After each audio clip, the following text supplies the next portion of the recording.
2024R-314, Hicks for Claremont. This is a referral from the Claremont County Board of Elections for a late filing of the 2023 annual report. The report was due on, I apologize for not notice it's not in here. I think it's February 28th is when the actual report was filed. A response was submitted. I circulated it to all of you. My recommendation on a standard operating procedure basis for referrals of this type where the report, easy for me to say, was submitted after about a 2-week period, is to find a violation and impose a fine of $50. Comfortable with that recommendation. You obviously have a response already. If the commission wanted to hear further from Mr. Hicks, he's present, and he can be sworn and address the commission if that's the commission's preference. Anyone have any objections? If not, Mr. Hicks, if you would go to the podium, please, and be sworn in. Thank you, Mr. Hicks. Well, I'd just like to address this. Hopefully you've reviewed this. The case situation is where I mailed in a designation of treasurer that was booked by the Board of Elections on December 27th. I didn't get any notice. They didn't confirm by their own response to their own complaint. I got no notice that there was a requirement to file an annual report for the prior year. But because it got reported on December 27th, apparently that's a requirement. But I don't believe that per, what is it, 35-1711B2 by their own admission, I received notice because they had sent a certified letter. I received my mom, I was out of the state. My mom takes pictures every day religiously and sends me everything that came in the mail, which you can see in my filing, even notices the certified mail that wasn't picked up. Never received such a notice. It wasn't until February 20th that I got a notice from the Board of Elections, again by my mom picking up the certified mail tag, and then me contacting the Board of Elections on the same day I got the information from them. That's the first time I knew that I was supposed to file a report for January 31st for a 2023 annual. That report is in there, what they filed, which is a page of all zeros. I think in my response, I put some things about the statutes. I think they're very confusing as to when a report is required and not required, and you can look at those and read those. There actually seem to be contradictory in places where they say not required, but a statement is required in 2 different places. I want to also point out that the actual complaint from the Board of Elections never references what statute I violated, which per your own rules 37-1-02A2E, any complaint from the Board of Elections has to be cross-referenced to the statute that was violated by the person, which there's no reference to a statutory violation. It is what it is. The report was not in on January 31st. You guys know me enough to know that had I known or thought there was a report due on January 31st, or had I received notice that a report was due, which I did not, I would have absolutely filed it, especially a report that's nothing but a page of zeros on it. So that's I would ask that either there be a finding of no violation, or that, I don't know if this applies to you guys, but it's dismissed and they could refile it, actually referencing what they alleged that I violated statutorily, or that there would be a hearing on this so that we can go through the statutes and look at what they actually say and where they are contradictory in terms of the situation of an annual report when there has been no activity involved in a campaign. So this thing is very, obviously I pride myself on the rules and following the rules, but that works both ways, and when I did not receive notice, how could I know? And by reading the statutes, I didn't believe that was required. And the more I think about it, I put in my response that just by passing on unrelated matters, I talked to 2 boards of elections where one of them brought up something like this. So I asked them, what would you do in this situation? And it ended up both of the boards of elections said, like, well, we feel like we have discretion and this never would have been an issue. Further, had it not been 3 weeks till I received notice, I would have filed the day I received notice. If they would have told me on February 1st, I would have filed as soon as I could. I was out of state. And I just want to point out how the practice is different. I received a notice about semi-annual reports from the Board of Elections in Claremont County. Then I got a call from them telling me to disregard the notice, that I didn't actually have to file and that they made a mistake. Then I called back and talked to the executive director to make sure that, not the executive, the director of our Board of Elections, to make sure I understood correctly on this notice. what's interesting is things like this, it's very easy. It's not like, you know, Cuyahoga County or something. Everybody knows each other. And I feel like part of this is there should have been some discretion on the part of the director of the Board of Elections. I'm not very popular in Claremont County, so they look for things like this on me. But again, I would ask that there be no violation, or that they dismiss it. If it gets dismissed and they refile it with an actual code is required by your own rules, actually reference to what code I violated within the complaint, or that there be a full hearing on this. So we can go through the statutes, and I think if you read my response, you can see where the statutes in their own wording would be highly confusing, and also factoring in the lack of notice to me that there was a requirement of filing, which is required under statute. So I appreciate the time and hearing me out on this, and any questions? Members of the commission, any questions of Mr. Hicks?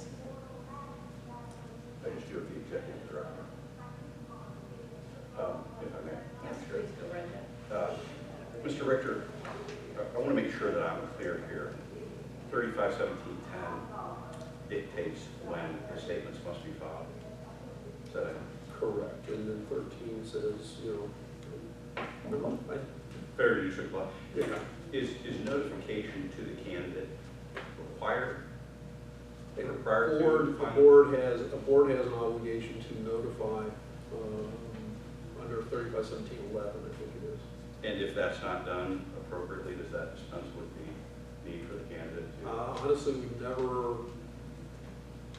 never discussed, honestly, we've never discussed that set of circumstances. It's something I have taken into consideration in the past,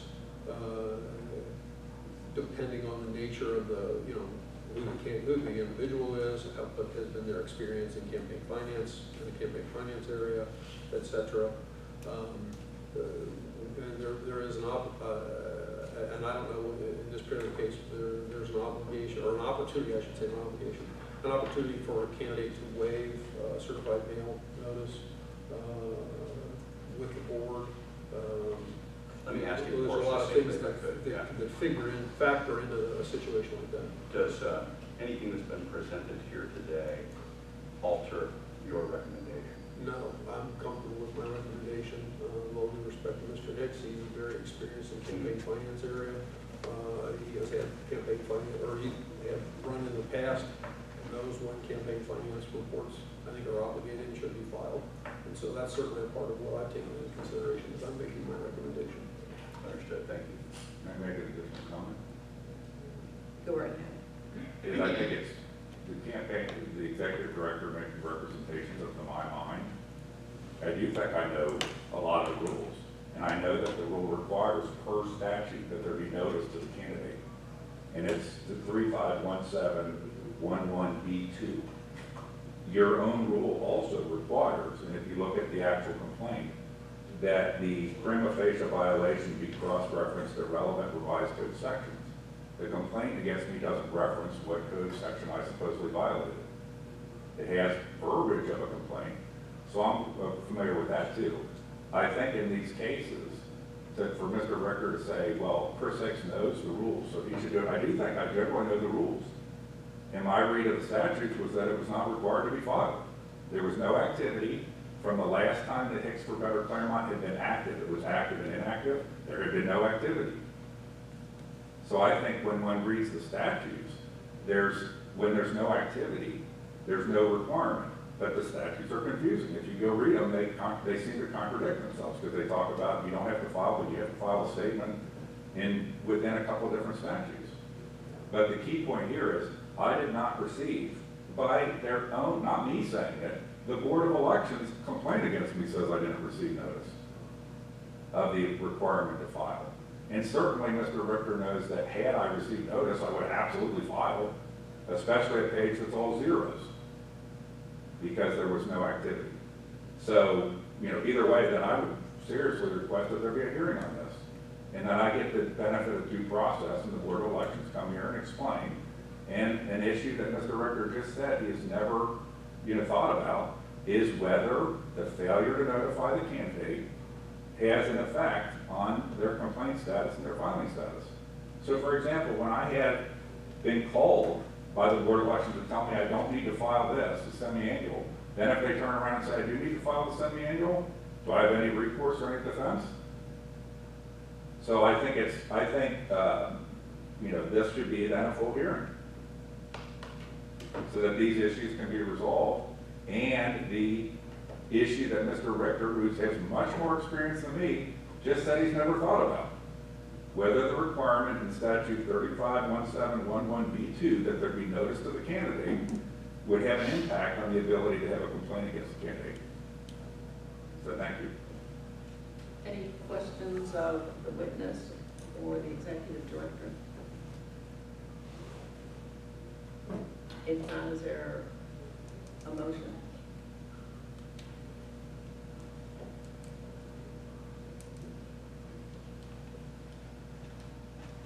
Any comments, discussion? Mr. Executive Director, are you still of the mindset for the $50 fine? I am. Excuse me, I am. I mean, I appreciate what Mr. Hicks is saying, and there are times when I say it can be confusing. I wouldn't necessarily argue with that. Alternatively, in my honorable opinion, he is an experienced person in the campaign finance area. And also, I knew it was there somewhere, 351710. It's below. Where is that? I just had it and I rolled away from it, which I should have done.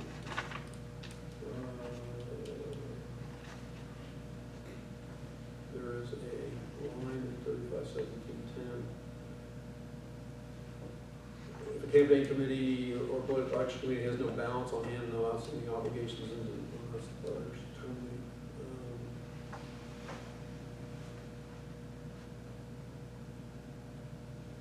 I can't find it right at the moment, but there is an obligation to file something, I should say, if you haven't had any activity.